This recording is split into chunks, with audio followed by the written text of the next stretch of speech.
welcome to Leaders on Leaders bersama saya Biowan dan tentunya saya nggak sendirian hari ini. Udah ada orang-orang luar biasa yang hadir di meja bundar Leaders on Leaders untuk berdiskusi bareng saya sekarang. Ada Mas Erik Estrada. Halo, saya Erik Estrada. Ada Pak Haji Kabul Basuki atau akrab dipanggil Pak di sini. Ada Pak Filyadi Kusmara. Dan Mas Eko Saputro. Halo semuanya, apa kabar? Halo. Ya, kayaknya masih tegang-tegang banget nih. Iya, soalnya ini kondisi Soalnya studionya bundar kali ya, ada interogasi Iya, gitu ya. Iya. Bukan, belum sarapan. Aduh, mana nih? Kok belum dikasih makan ya? Ini gimana? Puasa ya. Oh iya, kan puasa ya. Telat sahur. Telat sahur berarti Pak Kabul. Mungkin buat penonton yang lagi nonton nih udah familiar banget ya para ikon dunia komedi Indonesia ini nih ya. Walaupun sekarang udah banyak grup lawak baru atau komedian-komedian dengan konsep yang baru hadir di dunia entertainment Indonesia, tapi nggak bisa dipungkiri grup lawak Sri Mulat tetap menjadi legenda tersendiri untuk industri hiburan maupun industri komedi. Jadi buat saya sendiri suatu kehormatan dan kebanggaan banget sih bisa dipercayakan untuk memerankan almarhum Pak Gepeng sebenarnya. Kemudian ada Mas Erik juga ya kan, Ya. yang bareng saya main di film Sri Mulat Hilang Mustahil dan memerankan karakter Pak Kabul. Pokok melenceng, Iya. saya bilang nggak usah diputer. Jangan. Mumpung masih Iya. belum rilis di Mumpung belum rilis. Iya. Diulang biar bayarannya tambah lagi. Iya. Pokoknya sebelum saya mulai obrolan yang lebih dalam, saya ngeliat Sri Mulat tuh ya selalu ada dan hadir gitu nyawanya di setiap generasi gitu. Maksudnya aku nggak ngalamin gitu ke masa kejayaannya Sri Mulat sebagai generasi Z kan. Dan sebelum diikut project film ini juga saya nggak begitu tahu banyak lah gitu tentang Sri Mulat. Tapi nyawanya tuh tetap ada dan dari kecil juga udah selalu misalnya jokes atau banyolannya Sri Mulat tuh selalu kayak Sri Mulat banget loh, dari kecil tuh udah digituin gitu aku. Mungkin kalau misalnya ke generasi sebelum aku ya kita lihat Mas Erik. Coba deh Erik. Ya. Ya, jadi gimana pendapatnya tentang Sri Mulat dulu, nonton nggak atau? Kalau saya terus terang nonton sama keluarga saya dari kecil udah dijejelin sama Sri Mulat. Karena Jejelinnya tuh gimana? nggak dijejelin gini enggak. Oh, iya. Jadi situasi-situasi seperti Lebaran itu kan itu panggungnya Sri Mulat banget tuh di TV tuh. Nggak ada acara lain selain Sri Mulat. Dari pagi sampai malam. Dari pagi sampai malam itu Sri Mulat banget. Sri Mulat. Dari situ aku kenal, aku tahu, terus di sekolah juga ngejoknya juga kayak gitu, kayak yang Jok mobil. enggak, jokes ya. Oh iya. Guru nyampe gitu, kayak gitu udah. Tapi Jadi- gurunya ketawa itu? Hah? Gurunya ketawa? Enggak ketawa karena Enggak nggak lihat. ketawa. Oh, nggak Iya, kalau ngeliat mungkin dia ikut-ikut. Oh iya, oke. Gitu sih. Oh iya udah. Iya mumpung ada anggota yang aslinya, jadi kayaknya jawaban kamu agak nggak kepake yang tadi diedit. Jadi mending Saya, yang ngedit saya. Oh, yang edit Jadi kamu ya? aman, Oh iya. aman ya udah. Mending nanya langsung ke Pak Detesi aja yang asli. Ya sebagai bagian dari grup lawak Sri Mulat yang legendaris ini udah bergabung sejak 1979 dan luar biasa itu. Saya belum dipikirin itu. Belum lahir, belum Iya, dipikirin. belum dipikirin, belum kepikiran dan penasaran banget nih. Sebelumnya kan Mas Desi kan anggota KKO TNI Angkatan Laut atau kalau sekarang disebutnya Korps Marinir ya. Terus kenapa memilih untuk pindah haluan ke dunia hiburan dan memilih Sri Mulat? Sebenarnya saya tuh dari awal tuh nggak punya jiwa seni. Oh iya. Nggak ada. Jadi saya, Sama pas karakternya berarti ya. kalau kita bicara soal perjalanan saya, kenapa saya bisa di dunia seni itu panjang ceritanya gitu loh. Jadi yang jelas ya, saya masuk sebagai seorang komedian itu otodidak. Nggak ngerti apa pelawak dan sebagainya. Sebelum itu saya dulu main drama juga. Karena drama saya sering bercanda, akhirnya saya ya udah drama nggak mungkin, akhirnya saya larinya ke Komedi, grup komedi, lawak ya. ya. Ya mungkin sekarang audiens lagi nonton udah lebih kenal Sri Mulat ya dari kacamata anggotanya langsung nih. Ini kacamatanya tuh. Tuh kacamatanya bisa dilihat. Ya. Nah, Tetap muda. dah sebelum aku ngelanjutin ngomongin film Sri Mulat Hil yang Mustahil, kayaknya nggak abdol nih kalau kita nggak ngomongin seputar perjalanan yang melegenda dari Sri Mulat. Grup lawak besutan Bapak Teguh Rahadjo yang didirikan di Surakarta di tahun 1950-an ini. Dari awal mula berdirinya di Surakarta, lalu ekspansinya ke Surabaya, Semarang, Surakarta hingga Jakarta ya. Nah, mumpung sudah hadir Mas Eko Saputro di sini, boleh dong Mas Eko bisa diceritakan gimana perjalanan awal Sri Mulat hingga jadi grup lawak yang melegenda yang tetap hadir nyawanya sampai saat ini gitu. Dan apa arti grup Sri Mulat ini sendiri untuk Mas? Jadi gini, sejarah singkatnya aja ya. Nah, ceritain mungkin 2-3 seri nggak 4 malam kita di sini. Ya, awalnya namanya belum berbentuk drama komedi ya. Jadi masih musik keroncong. Itu namanya Keroncong Avon. Kemudian beberapa tahun kemudian berubah menjadi Malam Gema Sri Mulat. Kemudian setelah tahun 53 grup ini Malam Gema Sri Mulat diberikan kesempatan untuk bermain secara permanen di THR Surabaya. Yang difasilitasi oleh Pemda Surabaya, menjadi namanya Anekarya Sri Mulat sampai sekarang. Jadi, tetapi di masa-masa dari tahun 60 sampai ke tahun 70 sampai 80 itu mengalami beberapa fase, artinya beberapa fase perubahan-perubahan pola permainan. Jadi nggak tetap gitu loh. Jadi dari pola permainan yang sekarang kalau kita lihat seperti ada pola plesetan, pola parodi, pola kemudian stand up komedi atau monolog itu pernah dilakukan oleh Sri Mulat. Jadi itu bagian dari perjalanan Sri Mulat yang pernah ada. Jadi setelah kita dirasa mampu membuat cerita sendiri, baru kita bikin format 2 babak itu, bikin cerita yang lengkap gitu sampai sekarang. Itu pun setelah panggung selesai kita masuk ke era TV udah berbeda lagi. Berarti adaptasi terus ya sebenarnya. Tidak hanya adaptasi di pola lawakannya, tetapi juga adaptasi di pola permainannya juga gitu. Wah, gila, luar biasa yang singkatnya tuh. Ya. Beneran kayak interogasi jadinya nih ruang. Ya, kita udah dapet tuh ceritanya dari Mas Eko. Makasih banget tadi jadi tahu perjalanan Sri Mulat seperti apa. Sekarang aku mau tanya lagi ke Mas Tesi, karena seperti yang kita tahu kan Sri Mulat ini udah ngelewatin banyak banget susah dan senengnya ya selama ini. Namun Mas Tesi memilih untuk tetap setia gitu sama Sri Mulat. Gimana sih ceritanya Mas Tesi bisa tetap bertahan gitu, survive di Sri Mulat? Jadi begini ya, saya itu jadi orang tidak pernah melupakan, istilahnya itu kacang lupa kulit ya. Ya. Jadi saya merasa memang dibesarkan itu di Sri Mulat, gitu loh ya. Memang sebelum di Sri Mulat saya juga udah main komedi sih, malah di situ gemblengan utama itu saya justru bukan di Sri Mulat, di Lokaria. Lokaria itu, cuman kalau sebenarnya hampir sama itu Lokaria sama Sri Mulat itu. Cuman bedanya kalau Lokaria itu bahasa Indonesia itu yang diutamakan, ya bahasa Jawanya itu hanya untuk selingan-selingan. Tapi sebaliknya kalau Sri Mulat Surabaya itu bahasa Jawa, bahasa Indonesia hanya selipan. Terus full bahasa Indonesia itu setelah Sri Mulat ke Jakarta. Nah itu harus full itu. Ngomongnya nggak karuan. Ya. Jadi harus bahasa Indonesia yang ya nonton film inilah sekarang. gitu ya, Pengen nonton tahu. film ini sekarang ya.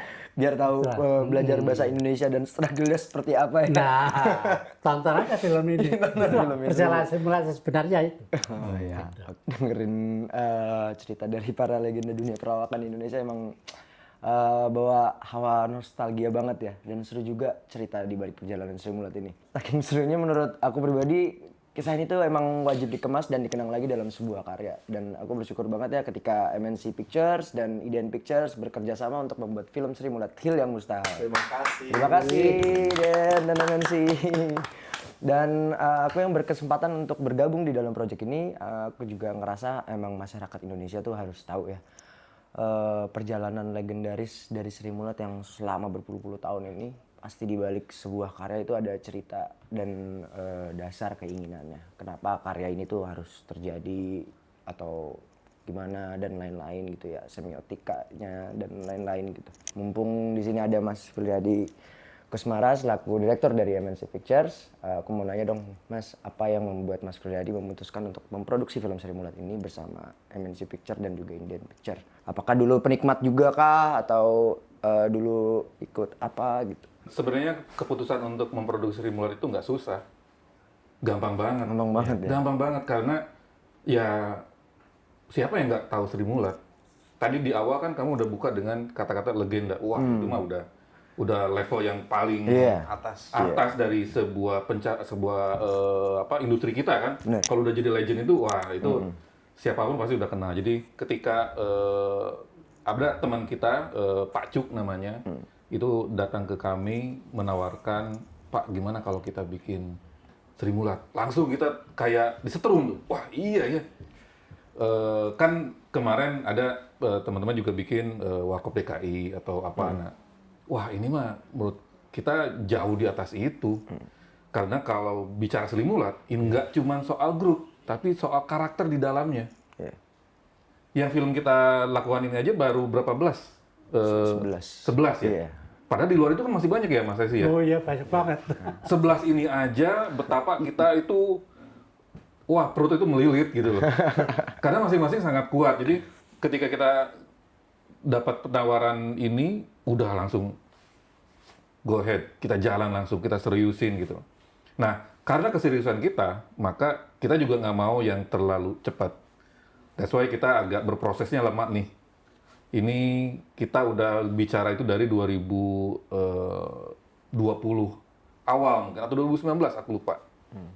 Proses panjang sampai akhirnya kita lock di, kita syuting di bulan Maret ya, sorry, bulan, pokoknya tahun Dari tahun baru. Sebelumnya. Sebelum tahun baru. Iya. Sorry, November ya? November. Ya. Bayangkan proses yang sangat panjang Iya, karena panjang kita banget. tidak mau gagal dalam memproduksi sebuah IP yang maksudnya IP-nya udah kuat. Kalau kita eksekusinya nggak maksimal, wah ntar pertanggungjawaban kita kepada fansnya Sri Mulat gimana?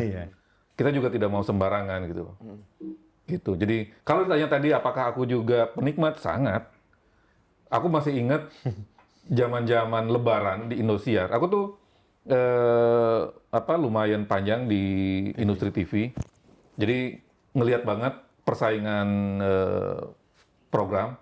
Setiap Lebaran itu apapun program, aku join di RCTI ya, by the way. Apapun yang dilakukan oleh RCTI itu dilibas sama Indosiar. Karena tayangannya Sri Mulat dan maraton. 2 hari, hari pertama, hari kedua. Iya benar. 24 jam. Dari pagi sampai malam. Aku berpikirnya adalah, wah enak banget ya programmingnya ya, nggak kerja nih. Udah serahin gitu aja, rating langsung gila gitu loh. Edan gitu loh. Nah akhirnya belajar dari situ, kita sih berpikirnya, kan kami sebagai produser juga harus mikir ya, IP yang lagi kita create ini apakah bisa menjangkau kelompok bioskop. Karena tentu antara penonton TV dengan bioskop ada sangat berbeda. Tapi melihat kecenderungannya sekarang, kemudian di 2000-an itu ratingnya sangat tinggi, artinya harapan kita adalah generasi yang kesini nih, generasi 2000-an, itu kan berarti yang nonton di tahun Indosiar itu angkatan 2000-an, 90-an lah ya, 90-an. Nah, ke 2000-an itu harusnya masih bisa nyambung. Karena kita lihat market yang terbesar untuk penonton bioskop kita kan generasi yang lahir 90-an ke sini ya. Kita sih pede banget gitu. Ditambah dengan tadi yang kamu bilang, even kamu aja kan nggak nonton, Iya, even tapi aku juga. somehow ketika kamu ngejob itu lah lu Sri Mulat banget gitu. Iya. Artinya tanpa kamu sadari sebenarnya gestur atau konsep-konsep Sri Mulat itu udah masuk ke dalam generasi yang sekarang gitu. Dahsyat banget sih. Makanya kita sangat pede, sangat antusias, tapi sekaligus sangat berhati-hati. Makanya prosesnya agak lama. Tapi pemain belum nonton ya, biarin aja. Kita belum nonton. Tapi siapin aja obat ini anti mual. Karena pasti akan melilit tuh perut. Ketawa perut. Jawaban yang melegakan ya. Kecuali Tevi. Kecuali dia. Ini lucu banget. Ini seribulan banget nih. Oke. Gitu mungkin.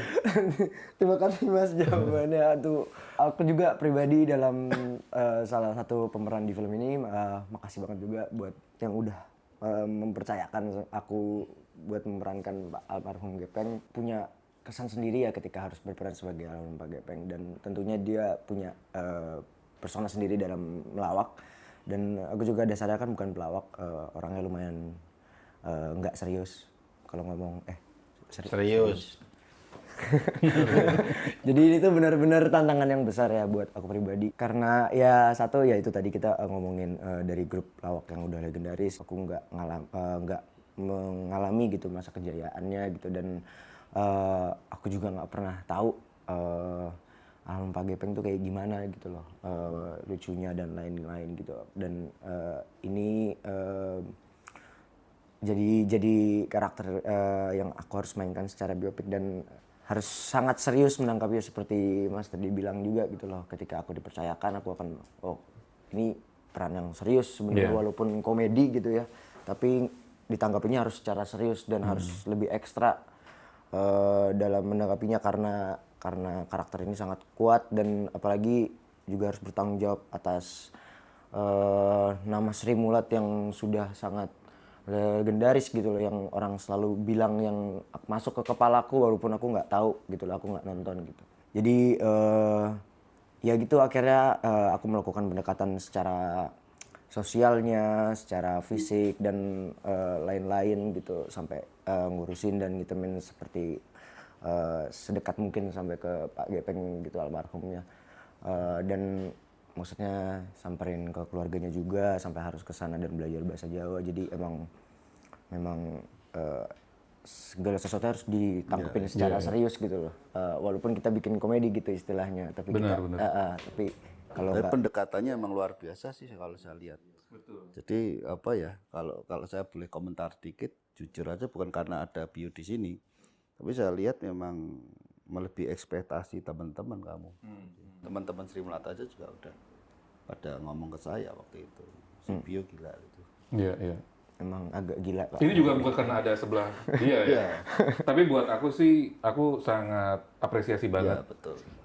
Happy banget, maksudnya ada artis kita yang punya mindset seperti yang Bio lakukan. Maksudnya research, terlepas dari, apalagi ditambah dengan materi Gepeng itu kan sangat terbatas ya. Iya. Bahkan di Indosiar aja udah nggak ada kan waktu itu ya. Jauh sebelum itu. Jadi dia lumayan sangat punya effort untuk mendekatkan diri ya ke karakternya Gepeng. Dan buat aku sih, dari kacamata produser itu yang aku harapkan dari artis-artis kita.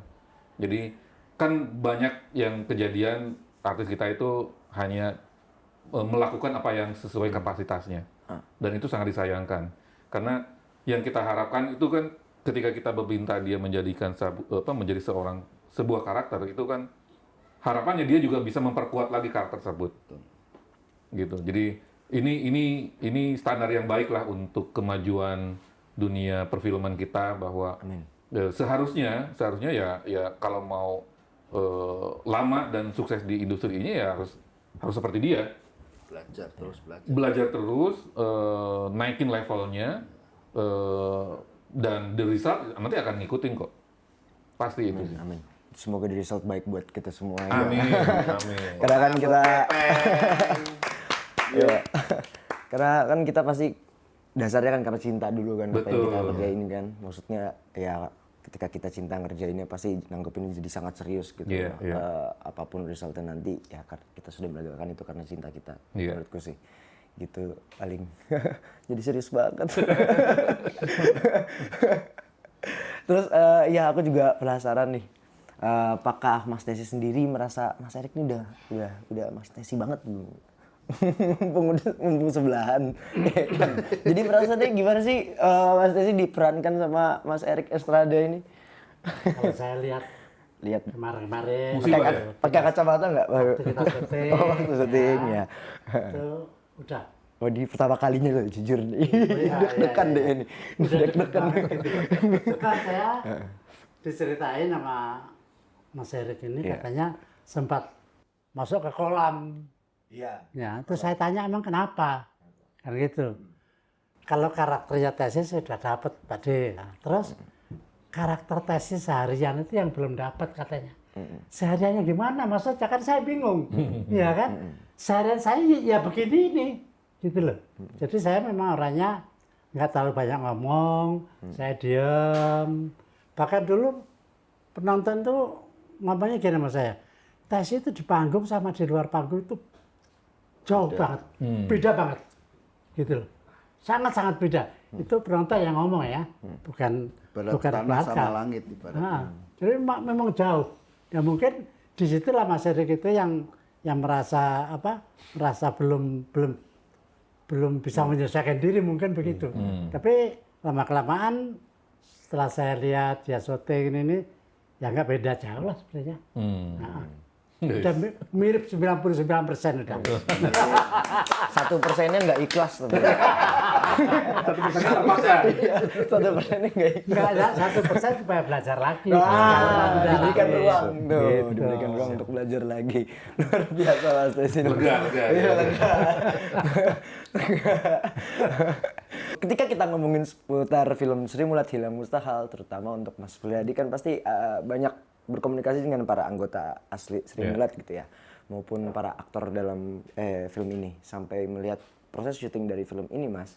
Apakah Mas Friadi punya kesan tersendiri, Mas, selama proses syuting ini film berlangsung, terus apa sih kayak yang paling wah gitu di proses filmnya, terus pandangannya terhadap Sri Mulat setelah film ini jadi itu gimana? Oke. Yang paling berkesan sih tentu ketika kami bersama Mas Eko waktu itu ya, roadshow ketemu dengan masing-masing anggota Sri Mulat. Jadi kami bisa secara langsung. Roadshow tuh. Roadshow, kita sampai ke paling jauh ke mana waktu itu Mas ya? Aku nggak ikut sih yang jauh sih, yang Ke ini saya waktu itu juga nggak ikut, tapi waktu itu saya Oh, iya. merekomendasi ke Pak Asmuni. iya, itu Oh, di Jawa Pak Timur kan Asmuni. ya waktu itu ya. Jombang. Oh, Jombang. Sampai ke Jombang kita Trawulan, betul. sampai ke sana kita pengen silaturahmi dengan ahli warisnya. Saya memfasilitasi semuanya. Iya, lewat Mas Eko. Jadi karena kita ingin ini bukan hanya project MNC Pictures, IDN dan para pemain di sini, tapi ini proyeknya keluarga besar Sri Mulat. Gitu. Jadi kita ingin membuat rasa bahwa walaupun sudah nggak ada, tapi para keluarganya juga Iya. merasa Diorangkan lah. dilibatkan, dimanusiawikan gitu. Nah, ketika roadshow itu kita menemukan banyak hal-hal yang menarik gitu, yang membuat wah makin yakin, tapi sekaligus juga makin Deg-degan. Iya, yang pasti tipin makin banyak. deg-degan, iya. Tipin dalam arti bagus ya maksudnya. Mas, titip ya karakter ini tuh Pak ini tuh gini, Pak ini tuh gini. Waduh, ini bisa nggak ya sih? Bisa nggak ya si Bio? Bisa nggak ya sih? Iya, makin keberatan cari para pemainnya gitu ya. Iya. Iya. Gitu. Jadi itu sih. Jadi kami sebagai produser itu lumayan dapat energi yang berlebih lagi setelah ketemu langsung dan dapat blessing dari para anggota keluarga besar Sri Mulat, itu satu. Yang kedua, dari research kita juga tadi kan aku juga penikmat ya, bukan orang Jawa.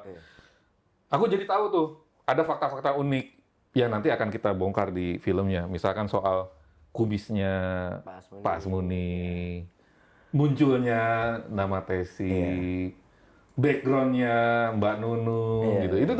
Itu ternyata gini ya gitu. Ternyata gini ceritanya gitu ya. Gimana ceritanya? Part 2 ya? Kayak TikTok aja. Part 2 ya. Nggak di film kita akan bongkar semuanya. Iya, benar. Gitu. Terus kesan, pandangan ketika setelah nonton film, simple, kocak abis. Cek banget ya. Seneng banget. Aku bilang ke Nugros, Gros, gue orang Sunda, gue bilang. Gue akan coba secara objektif ya nonton, bukan sebagai produser. Sorry, Nugros itu director ya? Iya. Oh siap mas, bener, gue butuh yang kayak gitu. Oke, gue nonton. For some reason, aku bisa ngerti jokes-jokes yang dibikin oleh Nugros di film tersebut. Pada saat itu draft 1 dan dengan durasi yang berapa ya, 4 jam lebih, tanpa subtitle. Itu aku masih ikut ketawa. Wow. 4 jam. Draft 1 4 jam. Betah tuh nonton duduk 4 jam. Kerja. tapi betah ya karena isinya sangat berkomedi gitu. Wow. Bisa buat 2 tayangan ini. Dok. Oh iya. Iya kita lihat. Kayaknya kita Nah, Wow. apalagi abis itu draft ketiga itu ditambahin karena audiensnya kita undang agak banyak, ditambahin subtitle, lebih nyampe lagi. Oh ini wah ya udah inilah udah perut itu udah karuan lah. parah ya. Udah karuan melilit abis gitu loh, ketawa terus gitu loh. Parah. Jadi ya kita sih sangat yakin lah ini bisa memberikan sebuah warna yang baru di industri bioskop kita. Kalau sebelumnya kan program film komedi terdekat mungkin Warkop ya dulu ya. Warkop. Ini sih beda level. Aku yakin. Beda level. Ini ada value-nya, nggak cuma komedi, banyak. Value-nya salah satunya adalah bagaimana tanggung jawab kita kepada komunitas. Kan tadi Mas Tesi udah kasih info dikit ya bahwa di film ini bagaimana para pemain Sri Mulat itu harus belajar berbahasa Indonesia. Yeah. Buat kami itu sebuah message yang sangat kuat buat generasi kamu, generasi di luar sana bahwa ya kita di dunia di negara ini ya harus punya tanggung jawab buat komunitas, Iya. buat lingkungan kita. Seperti layaknya Sri Mulat waktu itu, dia punya tanggung jawab ketika dia tampil di depan TV yang itu di broadcast ke semua wilayah Indonesia, kan nggak mungkin pakai bahasa Jawa. Akhirnya dia tanggalkan keegoannya Sri Mulat yang biasanya berbahasa Jawa, bahkan bahasa Indonesia cuma selingan, menjadi full bahasa Indonesia agar bisa nyampe. Itu sebuah tanggung jawab, itu komitmen. Dan Menjadi Indonesia. saya harap itu bisa ditangkap oleh penonton bioskop, terutama kalangan anak muda gitu. Gitu sih, makanya tontonlah. Pasti nggak akan menyesal. Nonton. Luar biasa. Jawabannya Mas Firly. Dan untuk Mas Eko Saputro sebagai orang yang berpartisipasi sekaligus saksi dari perjalanan ayahnya sendiri, Pak Teguh, dalam membangun Sri Mulat. Apa sih yang Mas Eko paling rindukan dari suasana Sri Mulat dulu sampai sekarang? Kalau ditanya tentang apa yang membekas, setiap era dari tahun 70 yang saya tahu ya, Yeah. 70, 80, 90, 2000 itu mempunyai ciri khas berbeda. Wow. Dari ciri khas di panggung gitu Pak, kemudian di TV, kemudian di film itu berbeda semua.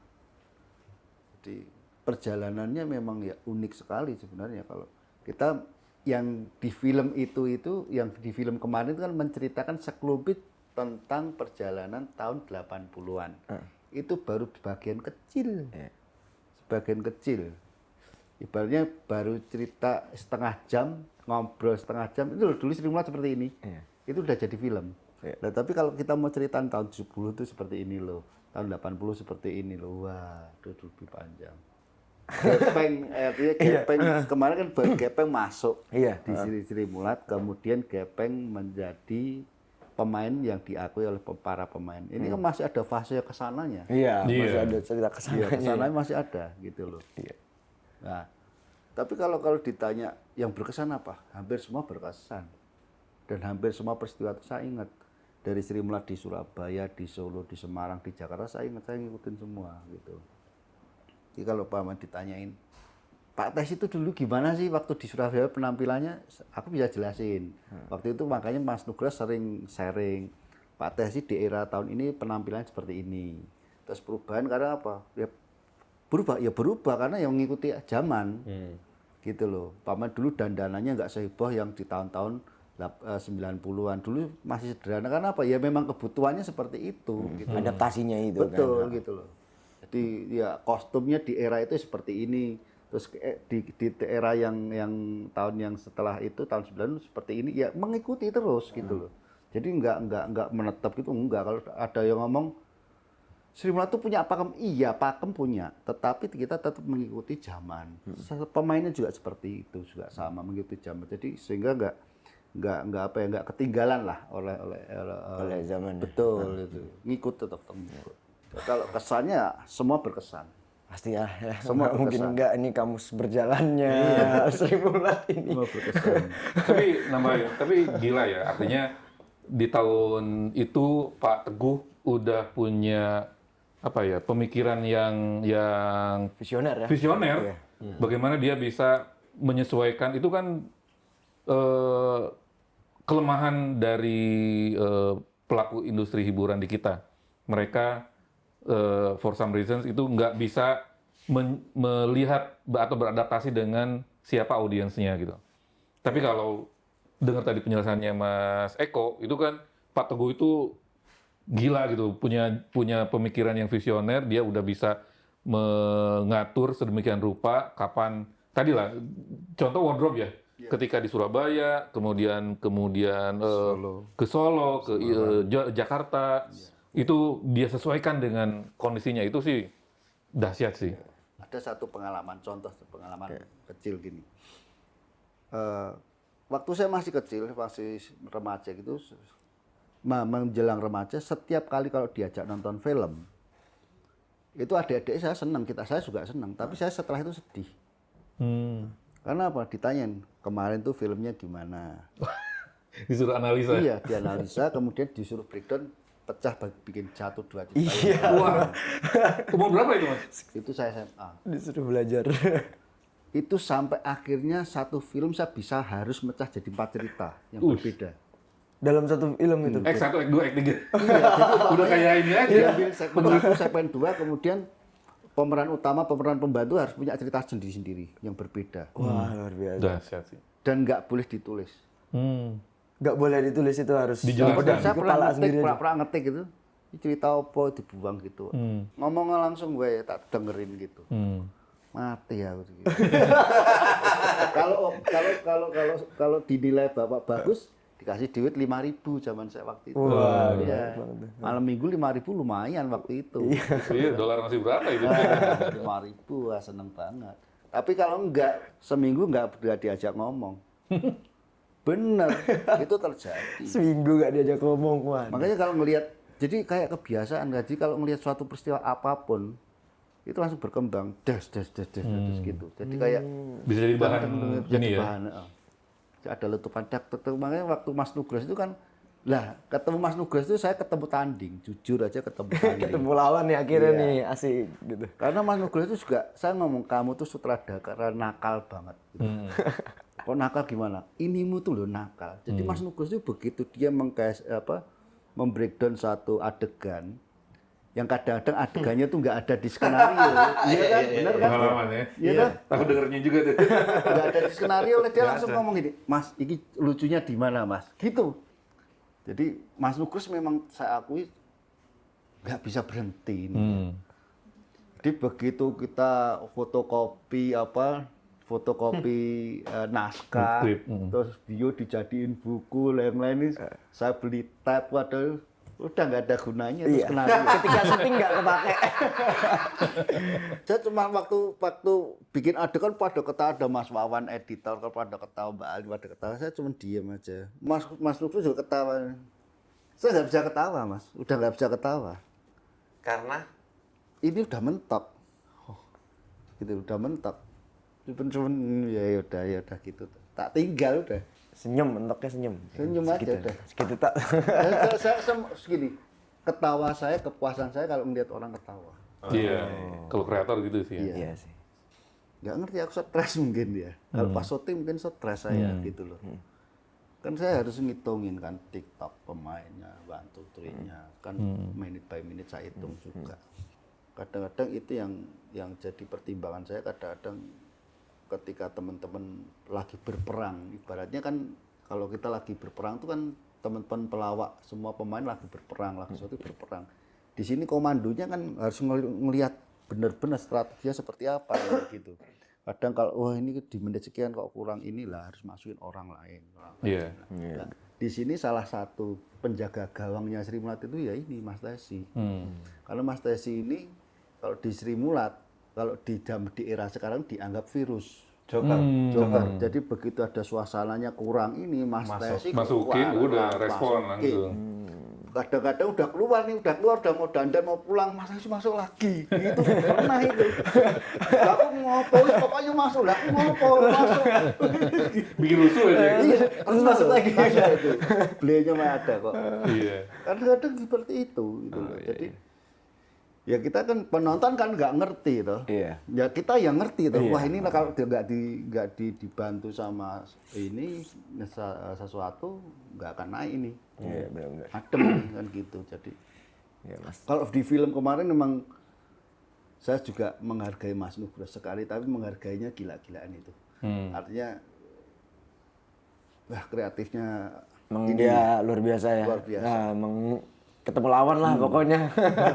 saya take gitu, saya ngilang gitu, ngilang kemana gitu. Iya, dicariin pasti lawannya mana nih. Pulang diskusi, jadi diskusi sama saya diskusi. Ngomongin sulitnya berakting di stage. Kalian berdua kan ada scene yang di panggung kan? Iya, ada. Merasakan dong gimana Ya, sulitnya? Ayo ngerasain. coba ngomong deh. Ngerasain sulitnya, Nah, itu, iya. betul. Mungkin dari Erik dulu kali, gimana Ayo, rasanya Erik? ngaku. Ngaku, ngomong deh. Aku ada cerita Tuh, juga, lihat, cerita. tonton lihat kamera di sana sebelah sana. Scene kameranya. yang paling berat itu adalah scene panggung. Iya kan? Karena dari Mas Eko ngasih di grup WhatsApp ngasih penuangan ceritanya nanti gini.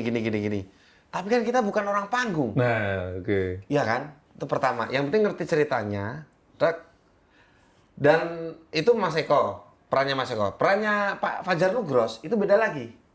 Kalian mau ngapain terserah. Ya udah ceritain kan di WhatsApp gimana? Itu Grup WhatsApp. deg-degannya itu, waduh. Parah ya. Yuk, keluar pertama timbul Dimas Anggara. Dimas Anggara sampai behind the scene-nya, semua kru, semua pemain suruh mukulin dia. Pukul gua, bang, kurang kencang, bang. Kurang kencang. Pukul, sampai kayak gitu saking stresnya. Adegan panggung itu, Pak D. Pukul, tampar, kurang kencang, wak, kurang kencang. Gua belum jadi timbul. Udah dia keluar, tak. Padahal adegannya cuma satu. Jadi orang-orang sawah. Itu gimana gilanya itu untuk Merinding, mendatangkan merinding. rohnya almarhum Timbul di Dimas Anggara. Yang lain kan kalau Timbul gitu, yang lain kan semakin Deg-degan juga. Iya kan? Wah, ada semakin deg-degan juga. gila. Aku yang nggak ada di situ aja aku nonton, aku ikut deg-degan nontoninnya. Aduh, di flag Sampai jujur ya, Pak ya, jujur Mas Firly. Erik bukan peminum, tapi jujur di saya buka. Di situ saya minum. Nyokap lu nonton lu. Enggak apa-apa. Maaf ya. Maaf. Jangan diikutin ya ini. Karena Udah jangan diikutin. iya, karena emang pressure-nya kita memerankan legenda tuh ya baru kerasa di sini. Di film Sri Mulat ini. Itu saya minum ciu tuh. Wah, dulu tuh minum saksi. Bener. Maaf Mas Koko, maaf. Padahal Mas Koko sendiri paling benci kalau ada pemain yang minum ya Mas. Karena pressure-nya itu luar biasa. Wah, masih timbul cuman gini doang adegannya jadi orang-orang sawah. Dipukul-pukulin. Wah, itu habis dipukul-pukulin anak-anak, diinjek-injek sama anak-anak. Habis ini Tesi, Astradanya bilang, wah, ciu itu biasanya saya satu gelas aja udah muntah ya. Itu saya, alhamdulillah semuanya, orang gini, goyang semuanya. Alhamdulillah. Jadi bener adegannya ya. Itu ngeliat orang tuh nggak joget tapi kayak joget. Ayo, Tesi masuk, Kabul masuk, Kabul masuk. Jadi kayak ngomong sendiri, dek, udah. Mas, kita bukan orang panggung, Mas. Itu adegan keramatnya kita tuh ya di situ. Iya. Duh, merinding. Makanya, Iya. aduh ya Allah. Training saya Mas. Luar biasa. Keren. Pengorbanannya, effortnya gila. Tapi ya emang deg-degan banget sih. Adegan panggung tuh luar biasa deg-degannya. nggak ada yang bisa gantiin lah, mungkin karena kita nggak biasa di panggung Nggak kali. biasa di panggung, Iya. biasa. Kita nggak biasa di panggung, biasanya di depan kamera Mas pasti. Eko enak ngomongnya. Tenang, aku kan udah biasa atas Sri Mulat, nanti tak kasih cerita, kalian tinggal main. Kalian tinggal main. Nggak, waktu itu Mas Nugros, waktu itu ngomong, setelah tak kasih cerita sama treatmentnya, Iya. kemudian aku ngomong sama Mas Nugros, ini biar bocah-bocah anak-anak tak arahin kok gimana. Udah anak-anak bisa, Mas. Dilepas, kamera tuh ngerol, Pak. Kamera nggak ada cut, roll. Jadi kita bingung ini udah kelar belum ya? Belum kelar nih, terus ngobrol. Kita nyari apa? Nyari terus. 2 jam lebih loh, 2 jam lebih. Yang di Taman Mini itu 2 jam lebih. Wah, aku sampai ngomong sama ini, wah, kamu tuh nyekso anak-anak benar. Di Nugros, wah, di belakang. Iya. Wah, seneng dia, bahagia. Itu adalah action paling deg-degan yang pernah dirasakan seumur hidup. itu action yang paling parah ketika kita udah standby terus adegan ada panggung, wah itu udah. Padahal nggak ada penonton ya. Padahal nggak ada penontonnya, tapi action, waduh ngapain nih kita? Kita tuh kayak ditonton Pak Detesi, Almarhum Timbul, Waduh. Gepeng, itu ada di situ. Pada ngeliatin kita nih. Perasaannya aduh, tuh rasanya kita tuh kayak gitu tuh, aduh. Itu. Pak Teguh di tengah kalau dia marah kekrek. Karena kata-kata bapaknya Mas Eko itu Pak Teguh pendirinya tuh kekrek. Dia nggak pernah marah, tapi kalau udah kekrek itu udah keterlaluan. Kita tuh dalam hati jangan bilang kekrek. Padahal nggak ada, Pak. Arwah Jangan maksudnya. sambil lempar sepatu. Salah dipantau gitu ya. Mas, saya ada entar spoiler jangan di. Iya mungkin biar gak spoiler ya. Ini jawaban dari Mas Keko. Terus Mas Firly, terus Mas Tesi sama Mas Erik udah luar biasa banget ya buat teman-teman yang lagi nonton sekarang, buat yang penasaran dan kepo apa sih sebenarnya Sri Mulat atau gimana sih perjalanan Sri Mulat, tenang aja. Karena film Sri Mulat Hil yang Mustahil akan segera hadir di bioskop untuk menghibur kalian semua. Iya. Tanggal berapa, Rek? Tanggal 19 Mei, saatnya Indonesia tertawa. Yeay. Tanggal 19 Mei. Terakhir nih, aku pengen nanya buat semua yang hadir di sini. Ya. Nah, ini lewat apa namanya itu film apa sih? Film apa sih? Sri Mulat. Sri Mulat Film yang Mustahil. yang mustahil ini apa sih sebenarnya pesan dan yang apa yang anu kesan aduh malu yang ingin Mas Eko Saputro, Mas Tesi, Mas Erik dan Mas Firly sampaikan ke penonton itu apa sih yang itu yang lagi nonton ke Leaders on Leaders ini apa sih gitu pokoknya. Dari mana dulu? Dari Mas Kakak mungkin. wah kamu duluan. ya. Kamu duluan, pemain. Jadi bisa dibilang pertama kali hashtagnya saatnya Indonesia tertawa, tidak bisa dipungkiri, tidak bisa dipungkiri lagi ya, tidak bisa dipungkiri bahwa legenda lawak Indonesia itu adalah Sri Mulat. Legenda lawak Indonesia itu adalah Sri Mulat. Jadi saatnya Indonesia tertawa. Buat kalian penonton Indonesia, ayo dukung perfilman Indonesia. Ini film Indonesia tayang di Indonesia. Jangan mau kalah film luar negeri tayang di Indonesia penontonnya jutaan. Iya kan? biasa. Ada dong yang kemarin yang gini tuh 2 hari 2 juta. Itu film luar tayang di Indonesia. Apalagi di film Indonesia, legenda lawak Indonesia tayangnya di Indonesia. Jadi nggak menutup kemungkinan, nggak usah muluk-muluk deh. 1 hari Tetep enam. 200.000 penonton Ya, aja. ya. Berapa? 1 hari 200.000 penonton aja. Oh iya, Nggak usah amin, muluk-muluk. amin, amin. Ya, Bersama-sama, ya. Lalu kemudian Mas, silakan. Apa tadi? Oh, tadi itu apa pesannya? Harapan. Itu, harapan buat penonton Leaders on Leaders. Kenapa kita Pak harus nonton Sri Mulat Oh, ini, itu. yang Jadi- ini mustahil ini? Film ini mengajarkan tentang persahabatan seorang manusia, ya, persahabatan yang benar-benar yang tulus dan dia akan mengerti siapa teman dan siapa lawan yang sebenarnya, yang dibalut dengan cerita-cerita komedi dengan bumbu komedi dan romen. Jadi kalau saya melihat sih, saya belum mengerti proses jadinya ya, tapi saya mengikuti proses syutingnya kan. Ini wajib sih. Untuk anak muda, apalagi yang kepingin belajar tentang komedi, Iya. ini wajib dilihat. Tuh, kenapa kalian wajib nonton film Sri Mulat Hill yang Mustahil? Kemudian Mas Desi silakan. Apa itu? Dibalikin. Kaget. Kaget. Ketiduran ternyata dari tadi. Bener kan? Ya, kenapa kita wajib nonton film Sri Mulat Hill yang Mustahil? Ya mungkin untuk era-era yang sekarang itu kan cuman hanya denger aja kan Sri Mulat itu Sri Mulat. Katanya Sri Mulat itu legenda pelawak dan pelawak ya. Nah, dengan adanya film Sri Mulat sekarang Hill yang Mustahil, kita akan mengajak, akan memperkenalkan ini loh sejarah Sri Mulat. Jadi jangan hanya dengar nama Sri Mulat, cuman harus tahu lawak Sri Mulat itu yang bagaimana. Nah, tontonlah di film Sri Mulat yang akan datang, Hill yang Mustahil. Luar Pasti biasa. Anda akan ngakak terus. Pak produser, Pak Ya, produser. silakan ke Ya. Pak produser. Kenapa harus nonton? Ya karena tadi lucu parah ini. Lucu abis. Jadi Lucu pisan.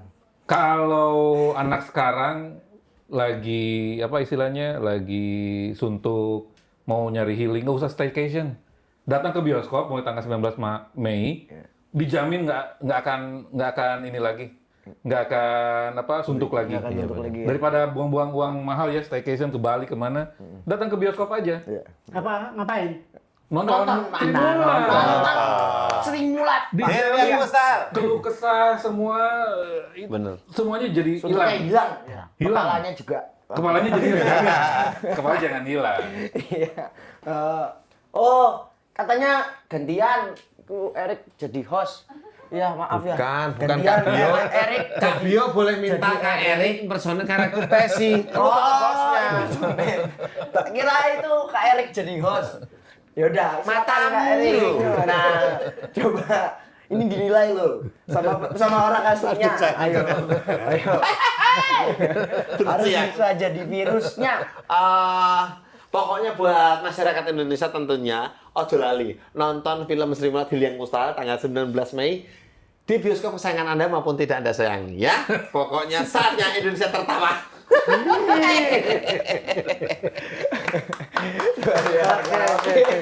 Terima kasih. Keren. Keren, udah dibilang keren, Rick. Aman. Lolos. Lolos casting. Oke. Jadi ikutan. Salah karakter. Iya, salah lagi. Nggak kerasa emang waktu berlalu cepet Ya. banget ya. Dari tadi kita obrolan kita nih seru banget. Pokoknya kita ngobrol kayak gini aja udah ngakak bareng-bareng. Gimana filmnya nanti kan pasti lebih lucu lagi ya. Pasti. Dan pasti udah nggak sabar juga buat teman-teman yang lagi nonton buat nonton film kita Sri Mulat Hill yang Mustahil. Jadi makasih banget buat Mas Eko Saputro, Mas Priadi Kusmara, Mas Erik sama Mas Desi udah hadir di sini, dan thank you juga buat teman-teman yang udah nonton episode kali ini, Leaders on Leaders. Dan pokoknya jangan lupa nonton Sri Mulat Hill yang Mustahil di tanggal 19 Mei 2022 hanya di bioskop kesayangan kalian.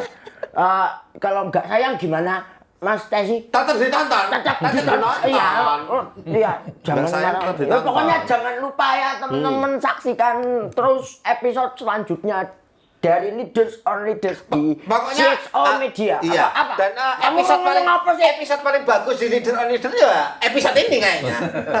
Ini. Iya, Iya. Ratingnya paling tinggi. Ya, ini paling tinggi apa minute by minute tuh sombong.